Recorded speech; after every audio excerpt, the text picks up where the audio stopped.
جب سے جماعت قائم ہوئی ہے تب سے یہ گائیڈنگ پرنسپل کے طور پر شامل ہے کہ ہم کوئی ایسا طریقہ اختیار نہیں کریں گے جو دو تین باتیں کہی گئی ہیں. نمبر 1 یہ کہ جو اخلاق کے خلاف ہو. نمبر اخلاق صداقت و دیانت کے خلاف ہو. نمبر 2 یہ کہ جس سے فساد فی الارض پیدا ہوتا ہو. اور نمبر 3 یہ کہ جس سے مختلف فرقوں کے درمیان یا طبقات کے درمیان کشمکش پیدا ہوتی ہو, فرقہ وارانہ تناؤ پیدا ہوتا ہو. تو ایسے طریقے ہم اختیار نہیں کریں گے. تو ہم خود بھی ایسے طریقوں سے بچتے ہیں. یہ بات کہی ہے کہ ان سے بہت سے معاملات میں ہم نے اختلاف ماضی میں بھی کیا ہے اور آج بھی اختلاف رکھتے ہیں, لیکن وہ اختلاف کی وجہ سے اس پہ پابندی لگانا یہ صحیح نہیں ہے. اختلاف تو ہو سکتا ہے, اس لیے راہیں ہموار ہوں. اب ہم یہ بھی سمجھتے ہیں کہ یہ پوری ملت کا مسئلہ ہے, تو کسی ایک جماعت کو آگے بڑھ کر یہ پروسیس کرنا, اس پہ بھی پھر شکوک و شبہات اختلافات پیدا ہو سکتے ہیں. السلام علیکم ورحمۃ اللہ. ملت ٹائمز میں خوش آمدید. میں ہوں شمس تبریز قاسمی اور میرے ساتھ ہیں خاص بات چیت میں جماعت اسلامی ہند کے امیر جناب انجینئر سید سعادت اللہ حسینی صاحب. ملت ٹائمز میں خوش آمدید, خیر مقدم ہے آپ کا. ان دنوں کئی ساری سرگرمیاں چل رہی ہیں, اس میں سب سے زیادہ اس بات پر فوکس کیا جا رہا ہے کہ مسلمانوں کو اور ملی رہنماؤں کو اب RSS سے یا حکومت کے اہم ذمہ داروں سے بات چیت کرنی چاہیے, ڈائیلاگ کا سلسلہ شروع ہونی چاہیے, کیوں کہا جا رہا ہے کہ وہ حکومت میں ہے اور وہ آگے بھی حکومت میں ہی رہیں گے, تو کب تک دوری بنا کر رکھیں گے؟ جی, بسم اللہ الرحمن الرحیم. نحمد و نصلی علی رسول الکریم. تو ڈائیلاگ کی جہاں تک بات ہے تو یہ تو ظاہر ہے کہ بہت ایسی بات ہے جس سے کوئی اختلاف نہیں کر سکتا. جماعت تو ہمیشہ ڈائیلاگ کی ڈسکشن کی قائل رہی ہے. ہر ایک سے ڈائیلاگ ہونا چاہیے, اگرچہ کہ موجودہ حکومت کی جو پالیسیاں ہیں یا جو فرقہ پرست تنظیمیں ہیں ان کا جو اپروچ ہے وہ بہت جارح ہے اور آسانی سے وہ بدل جائے گا ڈائیلاگ کے ذریعے. یہ توقع رکھنا میں سمجھتا ہوں کہ یہ بہت صحیح توقع نہیں ہوگی. لیکن اس کے باوجود ظاہر ہے کہ ہندوستان میں ہم کو یہاں کے برادران وطن کے ساتھ غیر مسلموں کے ساتھ ہی رہنا ہے, تو ان کے ایک طبقے پر اگر اس فکر کا بڑا گہرا اثر ہے تو ڈائیلاگ کے علاوہ کوئی سلوشن نہیں ہے. ڈائیلاگ اور ڈسکشن کے ذریعے ہی ہم اپنی بات ان کو بتا سکتے ہیں, اور ان کے اندر بھی کچھ غلط فہمیاں ہیں, غلط فہمیوں کی وجہ سے کوئی اس طرح کی کیفیت پیدا ہو رہی ہے تو اس کو بھی دور کر سکتے ہیں. تو ڈائیلاگ سے تو کبھی بھی انکار نہیں کیا جا سکتا. ہم نے بھی ہمیشہ ڈائیلاگ کی تائید کی ہے. البتہ 2-3 چیزیں ہیں جس کی طرف ہم متوجہ کرتے رہیں.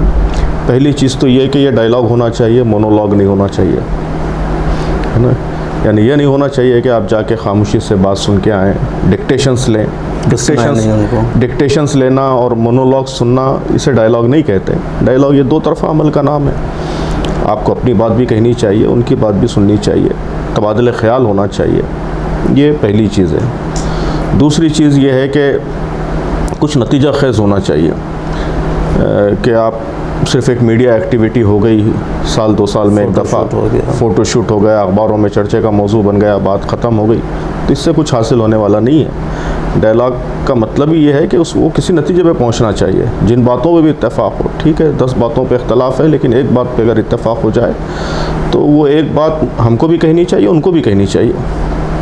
جن سے آپ ڈائیلاگ کر رہے ہیں ان کو بھی کہنا چاہیے کہ بھئی ہماری یہ ایک بات پہ اتفاق ہو گیا ہے.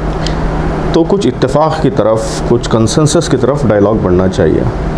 اور تیسری چیز یہ ہے کہ اس میں ٹرانسپیرنسی ہونی چاہیے. ملت میں اس کو لے کے جو ڈاؤٹ ہے یا جو شکوک و شبہات کی کیفیت ہے, اس کا ایک بڑا سبب یہی ہے کہ بہت سے لوگوں نے ڈائیلاگ کے نام پر اپنے مفادات حاصل کرنے کی کوشش کی ہے. تو اس شک سے بچنے کا طریقہ یہی ہے کہ جو بھی ڈائیلاگ ہو وہ بالکل ٹرانسپیرنٹ ہو, لوگوں کے سامنے ساری بات آئے کہ کیا باتیں ہوئی. ظاہر ہے کہ ٹائمنگ کے ساتھ آئیں گی, جس موقع پہ آپ بیان کرنا چاہیں گے اسی موقع پہ آئے گی, لیکن یہ کہ پبلک کے سامنے, عام مسلمان عوام کے سامنے ساری باتیں تفصیل سے آنی چاہیے. تو ہم سمجھتے ہیں کہ یہ 3 اصولوں کو سامنے رکھ کر اگر ڈائیلاگ کے پروسیس کو آگے بڑھایا جائے تو یہ مفید ہو.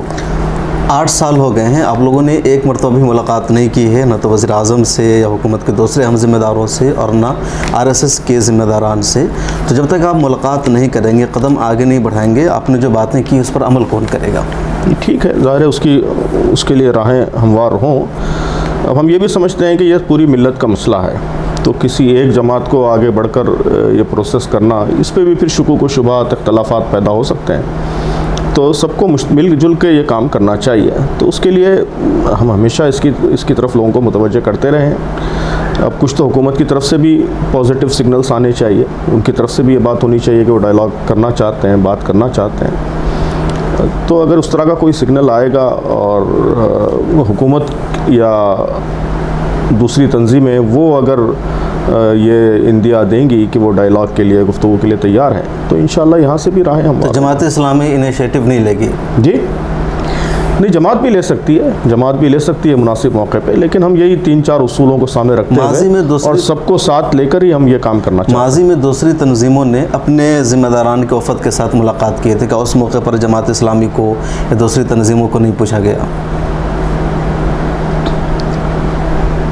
ایسا کوئی مشترکہ وفد تو نہیں گیا ہے، نہیں، لوگوں نے انفرادی طور پر ہو سکتا ہے ملاقاتیں کی ہوں، تو ایسی ملاقاتوں میں تو ہم کو کوئی دعوت نہیں ملی ہے۔ ایک آدھ دفعہ کووڈ کے دوران وہ آن لائن سیشن ہوا تھا، اس میں ہم شریک رہے تھے۔ جی، پاپولر فرنٹ آف انڈیا پر پابندی لگی ہے اور ملت کی اہم تنظیموں میں جماعت اسلامی سر فہرست، اور آپ نے اس کی ایک طرح سے مذمت کی، پابندی ختم کرنے کی مانگ کی ہے، لیکن آپ نے یہ بھی لکھا کہ ریڈیکلائزیشن کا جو اپروچ ہے اس کے ہم خلاف رہے ہیں۔ تو آپ کو کیا لگتا ہے پی ایف آئی کی جو ایکٹیویٹی ہے، کام کاج ہے، کیسا رہا ہے ان کا آپ کی نظر میں؟ ہم نے یہ بات کہی ہے کہ ان سے بہت سے معاملات میں ہم نے اختلاف ماضی میں بھی کیا ہے اور آج بھی اختلاف رکھتے ہیں، لیکن وہ اختلاف کی وجہ سے اس پہ پابندی لگانا یہ صحیح نہیں ہے۔ اختلاف تو ہو سکتا ہے، پابندی کے لیے جو چیزیں بنیاد بن سکتی ہیں ویسی چیزیں بظاہر ہم کو نظر نہیں آ رہی ہیں، یہ بات ہم نے کہی ہے۔ تو آپ کا سوال یہ ہے کہ کن باتوں پہ ہمارا اختلاف رہا ہے، یہ سوال ہے آپ کا؟ جی جی جی تو ان کا جو لب و لہجہ رہا ہے اور جس انداز میں کام کرتے رہے ہیں، کام کرنے سے زیادہ جو لب و لہجہ، زبان، لینگویج رہی ہے، گفتگو، تقریر، لینگویج رہی ہے، ہم سمجھتے ہیں کہ وہ ہمارے ملک میں ملک کے حالات میں وہ طریقہ مفید نہیں ہے۔ کسی بھی قسم کی فرقہ پرستی، کمیونلزم یا لینگویج میں کمیونل اپروچ، ایسا اپروچ جس سے فرقہ وارانہ تناؤ پیدا ہو سکتا ہے، دو فرقوں کے درمیان مسٹرس پیدا ہو سکتا ہے، اس کو اوائڈ کرنا چاہیے۔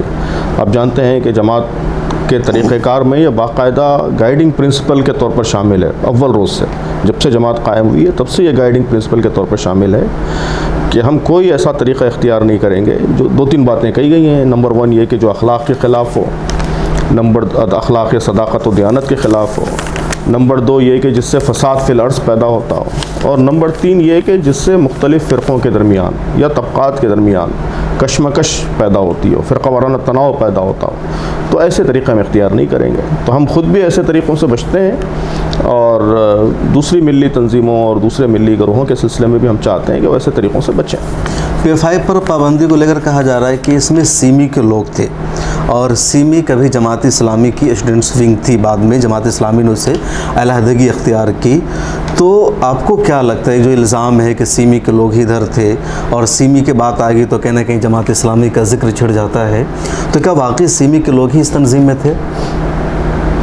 پہلی بات تو یہ ہے کہ سیمی کبھی بھی جماعت کی اسٹوڈنٹ ونگ نہیں رہی ہے، کبھی نہیں۔ یہ بالکل غلط بات ہے جو میڈیا میں پھیلائی جاتی ہے۔ سیمی کبھی بھی جماعت کی اسٹوڈنٹ ونگ نہیں رہی ہے۔ سیمی کی تاریخ یہ ہے کہ وہ ایمرجنسی کے بالکل آخری دور میں قائم ہوئی ہے، جب جماعت کے اکثر قائدین جیلوں میں تھے، تو اس وقت سیمی کا قیام عمل میں آیا، اور ایس آئی ایم قائم ہونے کے بعد بھی جماعت کے اپنے ریاستی سطحوں پر طلباء کے حلقے تھے، وہ الگ تھے سیمی ایس آئی ایم سے، وہ ایس آئی ایم قائم ہونے کے بعد بھی کام کرتے رہے۔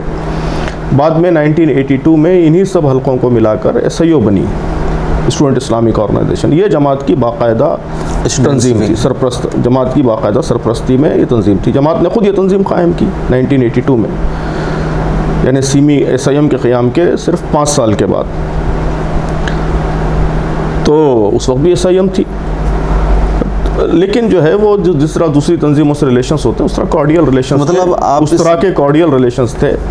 لیکن جب وہاں بھی یہ محسوس ہوا کہ ان کی لینگویج، ان کا انداز کار یہ تھوڑا قابل اعتراض جماعت کو محسوس ہوا، تو اس کے بعد 1991 میں 92 میں جماعت نے کچھ سخت اسٹیپس لیے۔ ایک اسٹیپس یہ لیا کہ اپنے سارے ارکان پر پابندی لگا دی کہ وہ ایس آئی ایم کے کسی پروگرام میں نہیں جا سکتے یا ان کو اپنے کسی پروگرام میں مدعو نہیں کر سکتے، یہ پابندی لگا دی 1991 کی بات۔ تو بعد میں ان کے بعض بیانات یا ان کے بعض اپروچز کو دیکھ کر جماعت نے سخت رویہ ان کے سلسلے میں اختیار کیا یا ان کے اجلاسوں میں جانے پہ اپنے ارکان پر پابندی لگا دی.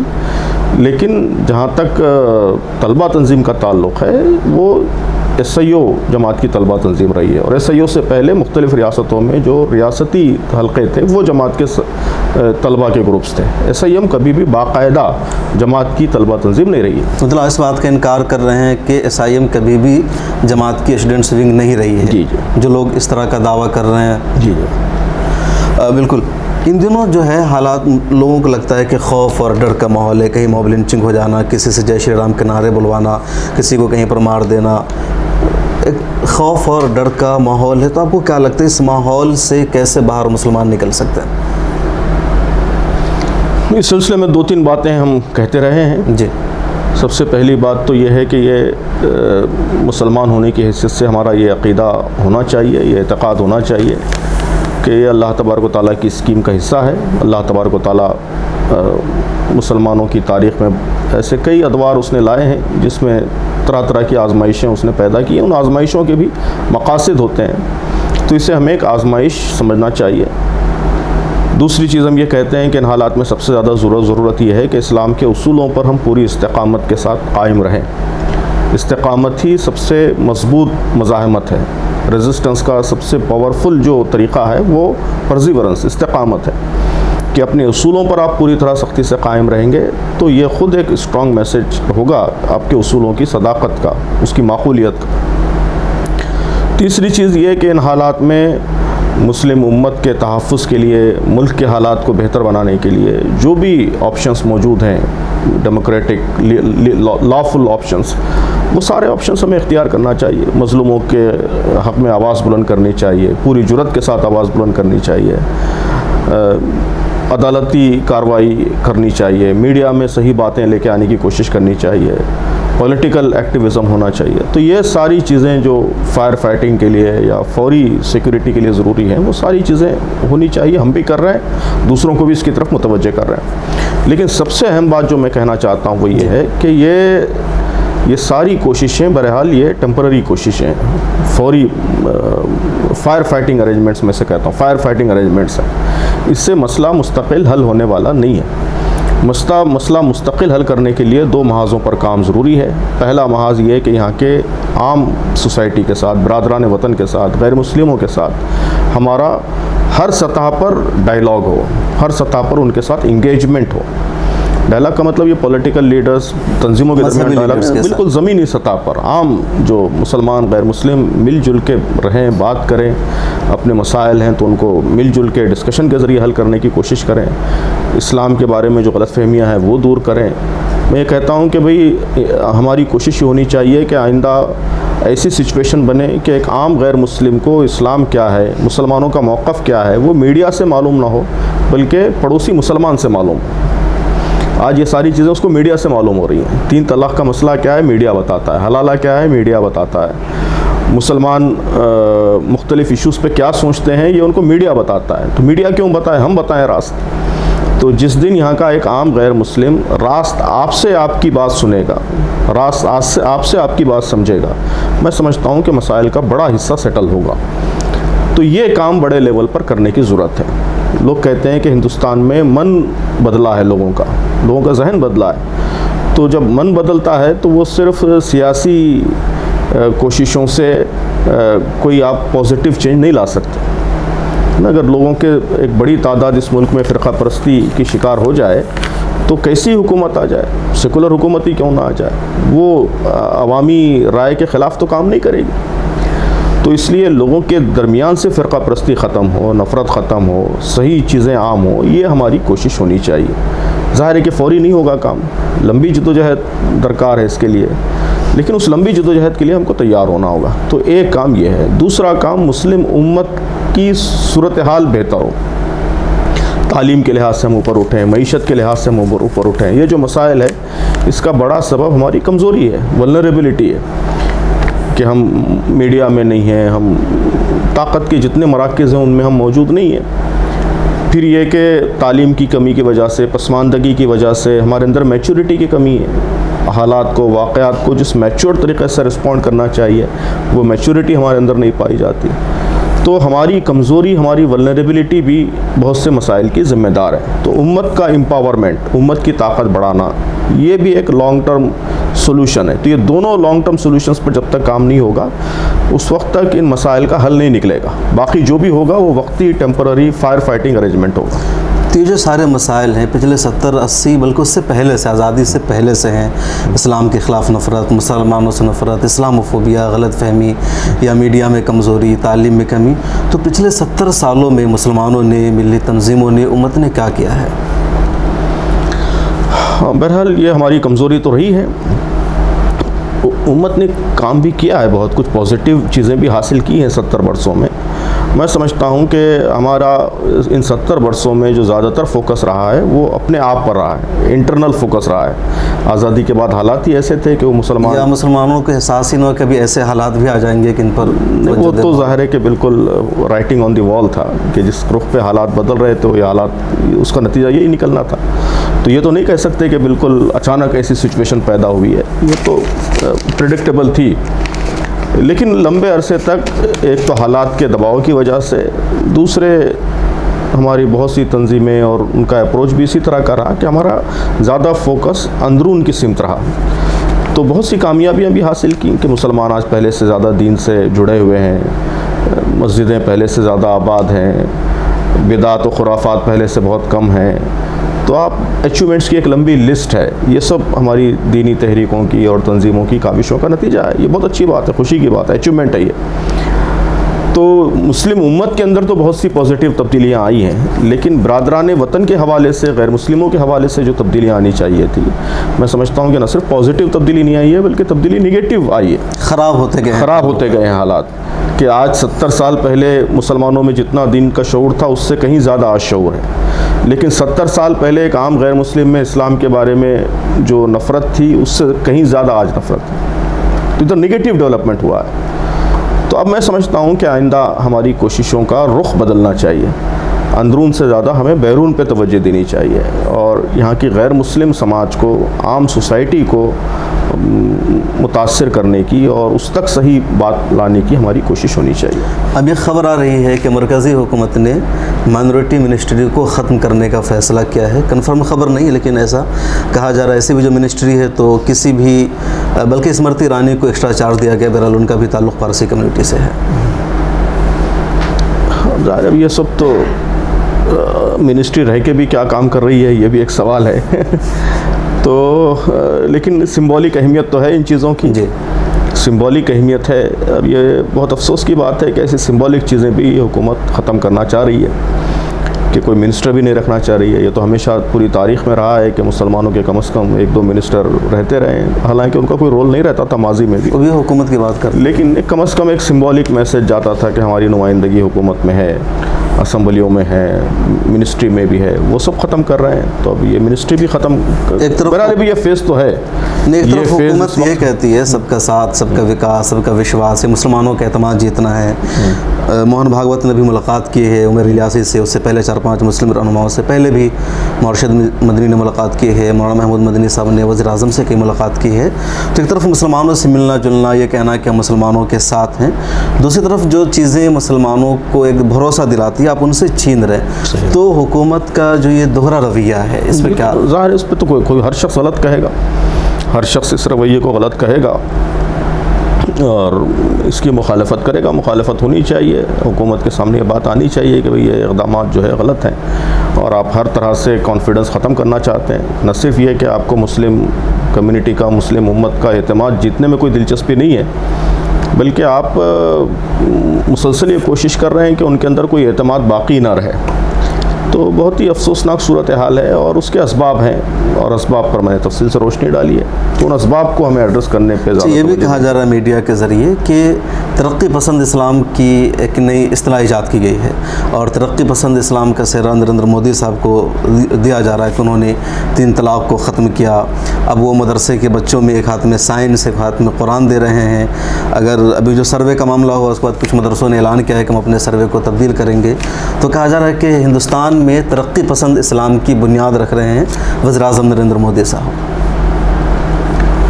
بہرحال جو بھی آپ کا خیال ہے ہمارے وزیر اعظم کا، تو وہ اس کے لیے مسلم امت سے، مسلم کمیونٹی سے بات چیت تو کرنی ہوگی، ان کا اعتماد تو جیتنا ہوگا. اس کے بغیر کیسے آپ یہاں ریفارم لائیں گے؟ ٹھیک ہے، آپ کے ذہن میں ریفارمز کا کوئی خاکہ ہے تو اس پہ بات کیجئے، اس پہ ڈسکشن کیجئے، اس پہ ڈائلاگ کیجئے. مدرسے میں آپ کچھ ریفارمز لانا چاہتے ہیں تو آپ ڈائلاگ کیجئے مدرسے کے لوگوں سے. آپ زبردستی چیزیں تھوپیں گے اور لوگوں کو یہ میسیج دیتے رہیں گے کہ ہم کو آپ کی کوئی ضرورت نہیں ہے، آپ کی منسٹری کی ضرورت نہیں ہے، آپ کے MLA کی ضرورت نہیں ہے، تو اس سے آپ کیسے کوئی اصلاحات یا کیسے کوئی ریفارمز لا سکیں گے؟ تو میں سمجھتا ہوں کہ یہ ٹوٹل جو فوکس ہے وہ یہی ہے کہ جو میجورٹی کمیونٹی ہے جی ہے نا، کمیونٹی کا بھی وہ حصہ جس کو انہوں نے، جو ان کا ووٹ بینک ہے خاص، اور جو خاص طور پر اسلام مخالف جذبات کی بنیاد پہ جو آگے بڑھا ہے، تو اس کمیونٹی کو خوش کرنا، اس کمیونٹی کا اپیزمنٹ، یہ اصل پرپز ہے. تو جو کچھ مسلمانوں میں بھی کرنا چاہتے ہیں وہ مسلمانوں کی بھلائی سے زیادہ اس کمیونٹی کو اپیز کرنے کے جذبے سے کرنا چاہتے ہیں. میں سمجھتا ہوں کہ یہ زیادہ تشویشناک بات ہے. مسلمانوں کے سلسلے میں آپ کچھ کرنا چاہتے ہیں تو مسلمانوں کی بھلائی اور مسلمانوں کا مفاد اور خود ان کی سوچ، یہ زیادہ آپ کے پیش نظر ہونی چاہیے. دوسری کمیونٹیز مسلمانوں کے بارے میں کیا سوچتی ہیں اور ان کے اندر کیا تبدیلی لانا چاہتی ہیں، وہ مسلمانوں کے اندر ریفارمز کی چیز تو بنیاد نہیں بن سکتی. تو یہ بہت بڑا فرق ہے اپروچ کا، کہ جو کچھ وہ مسلمانوں میں کرنا چاہتے ہیں وہ مسلمانوں کے انٹرسٹ کو سامنے رکھ کر، جو بھی وہ پرسیو کرتے ہیں، یعنی انٹرسٹ کا تصور ہمارا الگ ہو سکتا ہے، ان کا الگ ہو سکتا ہے، لیکن جو بھی وہ پرسیو کر رہے ہیں مسلمانوں کا انٹرسٹ، وہ اصل بنیاد نہیں ہے، ہرگز صاف نظر آ رہا ہے. اصل بنیاد یہ ہے کہ میجورٹی کمیونٹی کو مسلمانوں کے ایشوز کے حوالے سے کیسے خوش کیا جائے، مسلمانوں کے ساتھ کیا ٹریٹمنٹ کیا جائے جس کے نتیجے میں ان کا میجورٹی ووٹ بینک خوش ہو سکے. تو ظاہر ہے کہ یہ اپروچ کمیونل اپروچ ہے، فرقہ پرست اپروچ ہے، اس کی کبھی بھی تائید نہیں کی جا سکتی. حجاب کے مسئلے پر کافی دنوں سے بحث ہو رہی ہے. ابھی سپریم کورٹ میں کیس چل رہا ہے اور ججز کی طرف سے جو وضاحت آئی ہے، جو کوشچن آنسر، اس میں یہ کہا گیا ہے کہ حجاب کو مسلمانوں کا شعار نہیں کہا جا سکتا ہے، حجاب کا موازنہ سکھوں کی پگڑی سے نہیں کیا جا سکتا ہے، کیونکہ ہر مسلمان عورتیں حجاب نہیں کرتی ہے، یا اس کو لازم نہیں کہا گیا ہے کہ مرتبہ قرآن کا حوالہ دیا گیا. تو آپ کو کیا لگتا ہے سپریم کورٹ کا کیا فیصلہ آ سکتا ہے اور حجاب کو لے کر کیوں بحث؟ اس پہ میرے خیال میں کوئی پہلے سے اندازہ قائم کرنا یا اس پہ کچھ گیس کرنا، یہ تو اس کی کوئی ضرورت بھی نہیں ہے، مناسب بھی نہیں ہے. بحثیں تو بہت سی ہو سکتی ہیں سپریم کورٹ میں، ہم کو فیصلے کا انتظار کرنا چاہیے. فیصلہ آنے کے بعد اس پہ تبصرہ اگر فیصلہ خلاف آیا کہ حجاب اسکول میں نہیں کیا جائے گا تو؟ ہاں، تو دیکھیں گے، ہم فیصلہ پڑھیں گے، اس کے بعد اس پر اپنی رائے قائم کریں گے. فی الحال کوئی رائے نہیں. جی. ایران میں بھی حجاب کو لے کر بہت تنازع ہو رہا ہے. ایران میں عوامی مقامات پر لازم ہے اور عورتیں ویرودھ کر رہی ہیں. وہاں کے جو سپریم لیڈر ہے امام خمینی، ان کا بھی بیان آیا ہے کہ امریکہ اور اسرائیل اس کے پیچھے ہے. بہرحال اس پہ کیا کہہ سکتا ہے، وہ تو ایران کا معاملہ ہے. ایران کی حکومت اور ایران کی پارلیمنٹ، نہیں، یہ کہا جا رہا ہے کہ ایک طرف ہندوستان میں وہ اس کے بارے میں فیصلہ کرے گی. ہر ملک کے کچھ ایتھکس ہوتے ہیں، کچھ ویلیوز ہوتے ہیں. ہمارے ملک میں بھی بہت سے ویلیوز ہیں، اخلاقی قدریں ہیں جن کی ہم پابندی کرتے ہیں، وہ قانون کا بھی حصہ ہیں. تو ہر ملک کے اپنے کلچر کے لحاظ سے یا اپنے عقیدے اور اپنے تصورات کے لحاظ سے کچھ ان کا کوڈ آف کنڈکٹ ہوتا ہے، اس کو وہ لیگلائز کرتے ہیں. تو ایران کو بھی یہ حق حاصل ہے کہ جس چیز کو وہ اپنی مورالٹی سمجھتے ہیں، اپنے ایتھیکل پرنسپل سمجھتا ہے، اس کی بنیاد وہ اسلام کو قرار دیتے ہیں، تو اس کے لحاظ سے وہ اپنے اصول بنا سکتے ہیں. رائٹ ونگ کی طرف سے کہا جا رہا ہے کہ ہندوستان میں یہ لوگ حجاب کے لیے احتجاج کر رہی ہیں خواتین، جہاں ایک سیکولر ملک ہے ہندوستان اور ایران ایک مذہبی ملک ہے، وہاں خواتین احتجاج کر رہی ہے کہ ہمیں حجاب نہیں پہننا ہے. تو یہ دوہرا نہیں کہ ایک سیکولر ملک میں آپ زبردستی حجاب کرنا چاہتے ہیں اور جو ایک اسلامی ملک ہے وہاں کی عورتیں حجاب اتار رہی ہیں. یہاں تو کوئی زبردستی نہیں کرنا چاہتا. ہندوستان میں زبردستی حجاب کرنا یا کرانے کی کوئی بحث تو اس وقت نہیں ہے. کوئی بھی یہ نہیں کہتا کہ زبردستی اور لڑکیوں کو حجاب پہنائیے، جو لڑکیاں نہیں پہنتی حجاب ان کو سزا دیجیے. یہ تو کسی نے مطالبہ نہیں کیا ابھی فی الحال. یہاں تو جو ہے لڑکی یا عورت کے حق کی بات ہے کہ وہ جس طرح کا لباس پہننا چاہتی ہے وہ لباس پہننے کا حق دیجیے. جو حجاب کے بغیر آنا چاہتی ہے اس کو حجاب کے بغیر آنے کا حق ہوگا قانوناً، اور جو حجاب پہن کے آنا چاہتی ہے اس کو حجاب پہن کر آنے کا حق ہونا چاہیے. تو یہاں تو بنیادی قانونی حق کی بات ہے. یہاں کوئی لزوم کی، کمپلشن کرنے کی کوئی بحث اس وقت یہاں نہیں چھڑی ہے. تو اس لیے اس کو اس سے ملانا یہ ایک غیر ضروری خلط مبحث ہے۔ اچھا، اب یہ کہ بھی بحث شروع ہوئی ہے کہ جس طرح ہندوؤں میں ذات برادری یا پرکاش دلت، مسلمانوں میں بھی ایک بحث چھیڑ دی گئی ہے اشراف اور پسماندہ مسلمان، اور اس پر کافی سیاسی بحث ہو رہی ہے۔ آپ کو کیا لگتا ہے مسلمانوں میں بھی واقعی ذات کا معاملہ ہے، ایک تفریق ہے پسماندہ مسلمان کی، اشراف کی؟ بہرحال بہت بڑا فرق ہے، یعنی یہ تو نہیں کہا جا سکتا کہ ذات پات بالکل نہیں ہے مسلمانوں میں، اسلام میں تو بالکل نہیں ہے۔ اسلام کے اصول تو اس سلسلے میں بہت واضح ہیں کہ اسلام میں انسانوں کے درمیان نسل کی بنیاد پہ، ذات کی بنیاد پہ کوئی تفریق نہیں ہے، بلکہ یہ تفریق انتہائی سخت ناپسندیدہ ہے۔ اسلام اس کو کنڈیم کرتا ہے، اسلام کے اصولوں کے، اسلام کی تعلیمات کی یہ بالکل صریح خلاف ہے۔ لیکن عملاً مختلف وجہ سے، دوسرے اثرات کی وجہ سے، مختلف وجہ سے ہمارے ملک کے کچھ سیکشنز میں یہ بیماری کسی درجے میں پائی جاتی ہے، لیکن اس کو جس طرح ایمپلیفائی کیا جا رہا ہے اور جس طرح اس کو بڑا چڑھا کے پیش کیا جا رہا ہے، میں سمجھتا ہوں کہ وہ بات صحیح نہیں ہے۔ مسلم سوسائٹی میں آج بھی جو بھی ذات پات کی تھوڑی بہت تفریق ہوگی وہ شادی بیاہ کے معاملے میں ہوگی میکسیمم، اس سے زیادہ تو نہیں ہے۔ کوئی ہم تو جانتے بھی نہیں ہیں، اکثر مسلمان تو جانتے بھی نہیں ہیں کہ کسی کیا ذات ہے، جب تک کسی کے نام میں کوئی نہ ہو ایسی چیز، جی بالکل، جو کسی کی ذات کا کوئی پتہ بھی کسی سے پوچھتا بھی نہیں ہے کہ کوئی کسی سے پوچھتا بھی نہیں ہے۔ عام معاملات میں تو کوئی ذات پات کا معاملہ کہیں زیر بحث ہی نہیں آتا سرے سے۔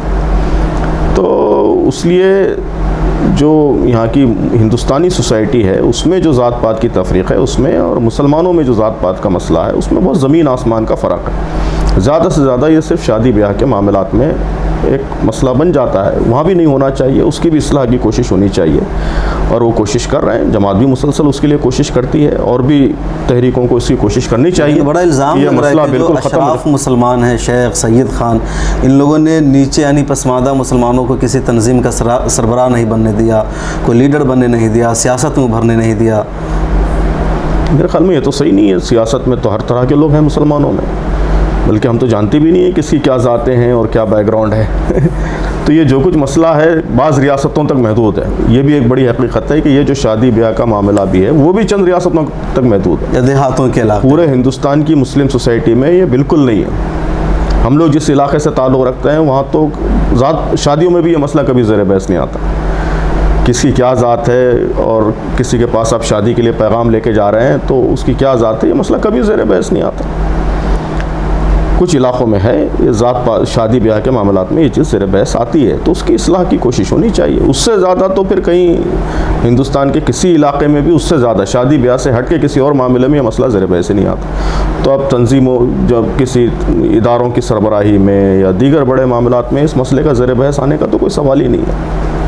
اوقاف کا سروے کیا جا رہا ہے، اس کی وجہ سے مسلمانوں میں بڑی بے چینی ہے کہ اوقاف کا سروے ہونے کے بعد جو مسلمانوں کی ایک طرح سے ملکیت ہے، ان کا اثاثہ ہے، اس پر حکومت قبضہ کرے گی۔ آپ کو نہیں لگتا کہ اس سلسلے میں کوئی ایکشن ہونا چاہیے، کچھ سوچنا چاہیے مسلمانوں کو؟ بہرحال اب وہ اس کی تفصیلات کا تو ابھی انتظار ہے، کس قسم کا سروے کرنا چاہتے ہیں۔ سروے کی ایک شکل تو خود اوقاف کے قانون میں موجود ہے، وقف ایکٹ میں بھی یہ بات موجود ہے کہ پیریوڈیکلی اوقاف کا سروے ہونا چاہیے تاکہ وقف کی پراپرٹیز متعین ہو، کوئی اور قابض نہ ہو اس پہ، یہ معلوم ہو کہ کسی نے وقف کی پراپرٹی پہ تو قبضہ نہیں کیا ہے، تو اس کے لیے پیریوڈیکل سروے کا ایک پروویژن تو خود وقف ایکٹ میں موجود ہے۔ تو اس سے ہٹ کے کیا سروے کرنا چاہتے ہیں، اس کے کیا مقاصد ہیں، وہ ابھی تک تو صرف بیانات کی بات ہے، وہ تفصیلات سامنے آئیں گی تو پھر اس پہ کوئی موقف اختیار کیا جا سکے گا۔ ابھی تو وہ تفصیلات ہمارے سامنے نہیں ہیں۔ جیسے بھی مدرسوں کا سروے شروع ہوا، تفصیلات آئی ہیں، اب کچھ مدرسوں کو توڑا جا رہا ہے۔ مدرسوں کا تو معلوم ہے، جی ہاں، مدرسوں کا سروے ہو رہا ہے، اب کچھ مدرسوں کو اسی بنیاد پر توڑا جا رہا ہے، کہا جا رہا ہے کہ مدرسہ کے پاس زمین اپنی نہیں ہے یا کبھی بنجر زمین میں اس کو بنا دیا گیا۔ ویسا ہی اتر پردیش میں ایک مدرسے کو نوٹس دیا گیا ہے ہٹانے کے لیے، کیونکہ 100 سال پہلے ایک بنجر زمین پر اس کو بنایا گیا۔ تو ظاہر ہے کہ اب یہ مسئلہ بھی ہر جگہ ہے اس وقت کہ بہت ہی سلیکٹیو اپلیکیشن آف لا ہے نا، سلیکٹیو اپلیکیشن آف لا کا مسئلہ یہ ایک سیریس مسئلہ ہے اس وقت کہ پوری کالونی اللیگل ہے، اس میں ایک گھر چنتے ہیں اور اس پہ بلڈوزر چلتا ہے، صرف ایک گھر، پوری کالونی اللیگل ہے، آس پاس ادھر دائیں بھی بائیں بھی آگے بھی پیچھے بھی سب اللیگل گھر ہیں، لیکن وہ ایک گھر اس نے کسی احتجاج میں حصہ لیا، گورنمنٹ کے خلاف کچھ بیان دیا، کچھ کہا تو اس ایک گھر کے اوپر بلڈوزر چلتا ہے۔ تو یہ جو سلیکٹیو اپلیکیشن آف لا ہے، یہ ظاہر ہے کہ بہت بڑا مسئلہ ہے۔ اب اس پہ بھی آئندہ کورٹس کو کچھ اسٹیپس لینا چاہیے، سپریم کورٹ کو بھی کچھ اسٹیپس لینا چاہیے کہ لا جو ہے وہ مساوی طریقے سے سب پر مساوی اپلائی ہو۔ یہ سلیکٹیو اپلیکیشن یہ صحیح نہیں ہے۔ کئی جگہ تو ایسی صورتحال ہے کہ بعض لاز ایسے ہیں جس کے خلاف سوشل نارمز بن چکے ہیں ایک طرح سے، تو پوری سوسائٹی اس لا کو وائلیٹ کرتی ہے، لیکن آپ جو ہے پوری سوسائٹی کو چھوڑ دیتے ہیں، سلیکٹیولی چیزوں کو اپلائی کرنے لگتے ہیں۔ تو یہ سلیکٹیو اپلیکیشن آف لا اب اس وقت ایک بڑا سیریس مسئلہ بنتا جا رہا ہے۔ تو میں سمجھتا ہوں کہ اس پہ سوسائٹی میں بھی بیداری لانے کی ضرورت ہے، اور لیگل فرنٹ پر بھی اس پہ کوشش ہونی چاہیے۔ تو یہ مسئلہ بھی اسی قسم کا ہے، تو اس کی تو مخالفت ہونی چاہیے، اور دوسری طرف ہمارے مدرسوں کو بھی اس کی کوشش کرنی چاہیے۔ اس کے لیے الحمدللہ بہت سی تنظیمیں کام کر رہی ہیں، ہم بھی لوگوں کے اندر بیداری لانے کی کوشش کر رہے ہیں کہ ہمارے سارے معاملات قانون کے مطابق ہوں، اور ظاہر ہے کہ یہ اسلام کی بنیادی تعلیم ہے۔ قانون کی پابندی اور فساد فی الارض سے بچنا یہ بنیادی اسلامی اصول ہے، تو سب کو اس کی پابندی کرنی چاہیے۔ بڑے مدرسے کرتے ہیں اس کی پابندی عام طور پر، اب چھوٹے مدرسے کہیں اس میں کوئی وائلیشن ہو رہا ہے تو ان کو بھی اپنی چیزوں کو سدھارنے کی اور ریگولرائز کرنے کی، قانون کے مطابق بنانے کی کوشش کرنی چاہیے۔ تو اس کے لیے بہت سی تنظیمیں کام کر رہے ہیں، اور ہم بھی کوشش کر رہے ہیں کہ یہ کام ہو بڑے پیمانے پر۔ ایک آخری تو میں سمجھتا ہوں کہ دونوں محاذوں پہ کام کی ضرورت ہے۔ حکومت کا جو سلیکٹیو اپلیکیشن ہے اس کی مخالفت بھی ہو، اور ہمارے لوگوں کو، اداروں کو، مدرسوں کو، ان کے اندر بھی یہ اویئرنیس لائی جائے کہ وہ اپنے معاملات کو قانون کے مطابق درست کر لیں۔ یہ جو مخالفت کی بار بار بات آتی ہے نا کہ اس کی تنقید کرنا ہے، مخالفت کرنا، تو اس کا کیا طریقہ ہونا چاہیے؟ آج کل لوگوں کا یا نوجوانوں کا احساس ہے کہ یہ جو مخالفت ہوتی ہے ہماری طرف سے، پریس ریلیز جاری کرنا یا پریس کانفرنس کرنا، آج کی سرکار پر اس کا کوئی اثر نہیں ہوتا ہے۔ سڑکوں پر اتر کر جو پروٹیسٹ ہوتا ہے، جو احتجاج ہوتا ہے، اس کا سرکار پر کہیں نہ کہیں دباؤ ہوتا ہے، اثر ہوتا ہے، بھلے کئی مرتبہ لاٹھیاں چارج کی جاتی ہے، سرکار پولیس کی طرف سے بھی ایکشن ہوتا ہے۔ تو یہ جو پروٹیسٹ والا کلچر ہے، یہ مسلمانوں میں یا ملی تنظیموں میں کیوں نہیں ہے؟ بڑے بڑے معاملے ہو جاتے ہیں، لوگ سڑکوں پر نہیں آتے ہیں، احتجاج نہیں کرتے ہیں۔ بہرحال مقصد جو ہے وہ آپ کا اپنی چیز کو منوانا ہے، یہ مقصد ہے آپ کا۔ اب یہ مقصد جس طریقے سے بھی حاصل ہو سکتا ہے قانونی طریقے سے، وہ طریقہ اختیار کرنا چاہیے۔ تو اب اس وقت بدقسمتی سے سچویشن ایسی بن گئی ہے، ظاہر ہے احتجاج کا مقصد کیا ہے؟ احتجاج کا مقصد یہ ہوتا ہے کہ آپ سماج کو بیدار کرتے ہیں احتجاج کے ذریعے، جی، کہ آپ کی بات یا آپ کا جو معقول مطالبہ ہے وہ لوگوں کے علم میں نہیں ہوتا، اور معمولی ذرائع سے، اخبار سے، تقریر سے، بیان سے وہ سماج اس سلسلے میں سینسٹائز نہیں ہوتا، تو آپ احتجاج کر کے سماج کو سینسٹائز کرتے ہیں، یہ مقصد ہوتا ہے آپ کا۔ اب اس وقت کمیونل پولرائزیشن ایسا ہو گیا ہے کہ آپ احتجاج کریں گے تو سماج سینسٹائز ہونا دور کی بات ہے، اور الٹا معاملہ ہوتا ہے کہ آپ سے اور زیادہ مخالف ہو جاتا ہے نا۔ اس طرح کی سچویشن بن گئی پولرائزیشن کی وجہ سے۔ تو کئی بار آپ کا احتجاج جو ہے وہ بجائے کوئی نتیجہ لانے کے کاؤنٹر پروڈکٹیو ہو جاتا ہے، اس سے آپ اور آئسولیٹ ہو جاتے ہیں، یا آپ کے خلاف نفرت اور بڑھ جاتی ہے، یا آپ جو مطالبہ حکومت سے منوانا چاہتے ہیں اور ضد پیدا ہو جاتی ہے کہ وہ نہیں مانیں گے۔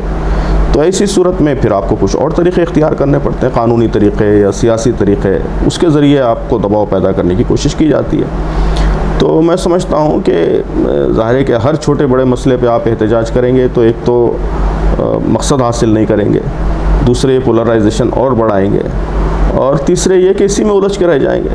میں نے عرض کیا کہ جو لانگ ٹرم سولوشن نکلے گا وہ اس لانگ ٹرم سنجیدہ کام کے نتیجے میں نکلے گا، تو آپ کو اس کام کا موقع ہی نہیں ملے گا، آپ کو اپنے ڈیولپمنٹ کا، اپنے آپ کو پاورفل بنانے کا موقع ہی نہیں ملے گا۔ رات دن اسی طرح کے مسائل میں الجھے رہیں گے۔ یہی کیا ہے 70 برسوں میں آپ کے ساتھ، کہ آپ کو مسلسل مسائل میں الجھائے رکھا، جس کے نتیجے میں آپ اپنی تعلیم پر، اپنی معیشت پر، اپنے بزنس پر، ان سب چیزوں پر توجہ نہیں دے سکے۔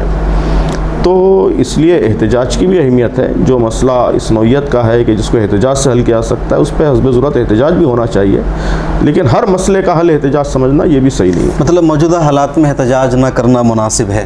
نہیں، یہ نہیں کہا میں نے۔ جو مسئلہ احتجاج کا تقاضا کرتا ہے، اس نوعیت کا ہے کہ اس کو احتجاج کے بغیر حل نہیں کیا جا سکتا، اس پہ احتجاج کیجیے۔